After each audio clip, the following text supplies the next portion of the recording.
des gens qui sont posés dans le stud. Bonjour et bienvenue sur cette 9e vidéo consacrée à votre éducation financière. Aujourd'hui, je vais essayer encore une fois de faire une vidéo très courte, mais celle-ci, je pense qu'elle le sera. Et pour ça, je vais déjà me présenter. Pour ceux qui ne me connaissent pas, je suis Jérémy, cofondateur de crypto-formation.fr et auteur de Comprendre le Bitcoin et investir dans les cryptoactifs, et aussi auteur de 30 clés pour investisseurs crypto, mon dernier livre dont je vous offrirai un exemplaire à la fin de cette vidéo.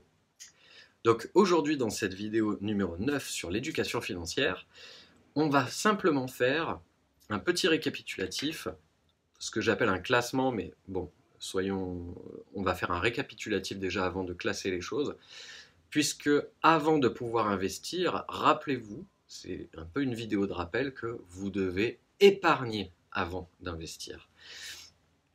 Et donc, il va y avoir plusieurs choses, comme par exemple votre compte courant. Votre compte courant, essayez de l'éviter pour épargner, et parce que forcément, à un moment donné, vous allez taper dedans avec des choses que vous n'aviez pas prévues. Donc pour ça, c'est de l'épargne qui va être ponctionnée alors que vous ne l'aviez pas prévu. Je vous renvoie à la vidéo numéro 7 sur comment budgétiser véritablement et que du coup vous sachiez bien différencier vos différents comptes et vos différents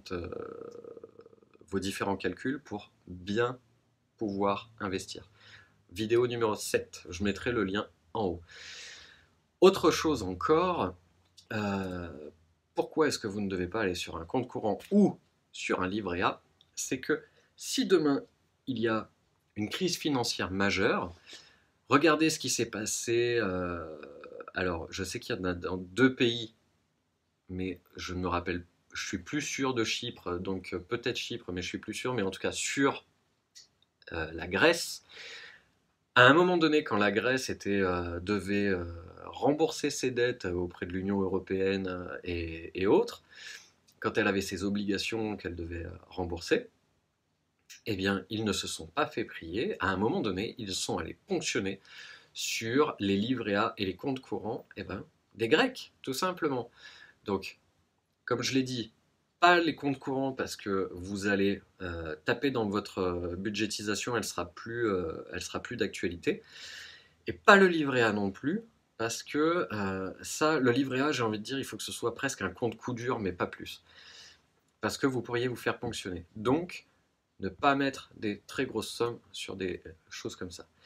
En liquide, alors, le problème c'est que le liquide, vous ne pouvez pas en garder non plus outre mesure, parce que le jour où vous allez avoir besoin de l'investir, ce liquide, il va falloir le justifier, et donc ça peut attirer le regard du fisc, normal. Pourquoi est-ce que vous êtes détenteur d'autant de liquide? C'est bien d'en avoir, comme c'est bien d'avoir un compte courant, c'est bien d'avoir un livret A, c'est bien d'avoir du liquide, mais pas que ça. Là où ça commence à devenir intéressant, ça va être des PEL et d'autres produits un peu de ce genre que peuvent vous proposer votre banque. Non pas qu'il n'y ait pas des frais, hein, ça c'est dommageable, mais en tout cas, là où c'est intéressant pour se monter une bonne épargne, c'est que l'être humain, je rappelle, je suis psychologue, donc l'être humain a une capacité restreinte de volonté.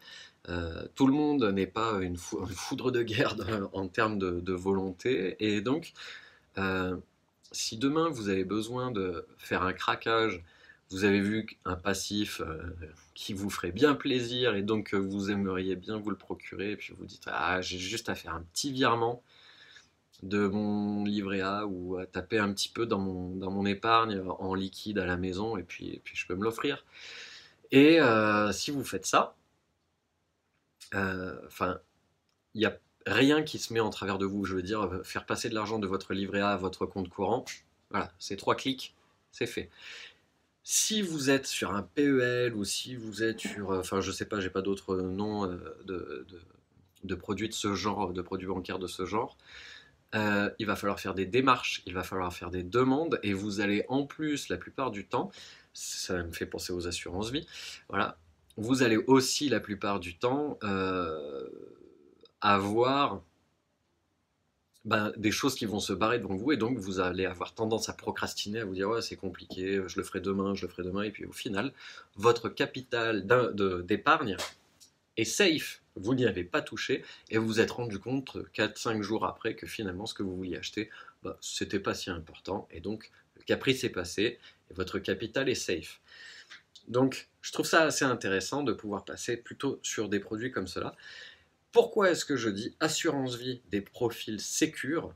C'est parce que des assurances vie, vous pouvez en créer beaucoup, vous pouvez en constituer des différentes, que ce soit avec votre banquier ou avec un conseiller en investissement ou un conseiller en gestion de patrimoine. Si vous partez sur une assurance vie avec un profil d'investissement assez agressif, vous allez avoir beaucoup de volatilité sur votre assurance vie et peut-être que le moment où vous allez vouloir récupérer vos capitaux, si vous le faites dans les moins de 8 ans, vous allez devoir payer une fiscalité qui ne sera pas du tout avantageuse. Et en plus de ça, c'est déconseillé aussi parce que sur un coup de tête, vous pourriez prendre ça au mauvais moment avant les 8 ans. Donc, si véritablement vous devez avoir une assurance vie en tant qu'épargne, partez sur un profil sécure. Donc le rendement sera quasi nul, mais par contre, vos fonds seront en bien meilleure sécurité là-bas dedans. Et par contre, on peut faire la distinction entre une assurance vie avec un profil sécure ou une assurance vie avec un profil agressif ou même équilibré plus. C'est que dans un cas, vous êtes dans une petite épargne, dans l'autre cas, vous êtes dans un investissement. Donc, vous voyez que ça peut être intéressant aussi d'avoir plusieurs assurances vie pour lisser le risque ou quoi. Je crois que j'ai tout dit sur cette vidéo. Hop, ouais, parfait. Sur ce, je vous dis à présent je vous invite à cliquer sur le lien qui se trouve sous la vidéo afin que je puisse vous offrir 30 clés pour investisseurs crypto, mon dernier livre. Donc là, je ne l'ai pas en format papier encore. Je suis désolé, au moment où j'ai tourné la vidéo, il n'était pas encore arrivé. Je vous dis à très bientôt. Ciao!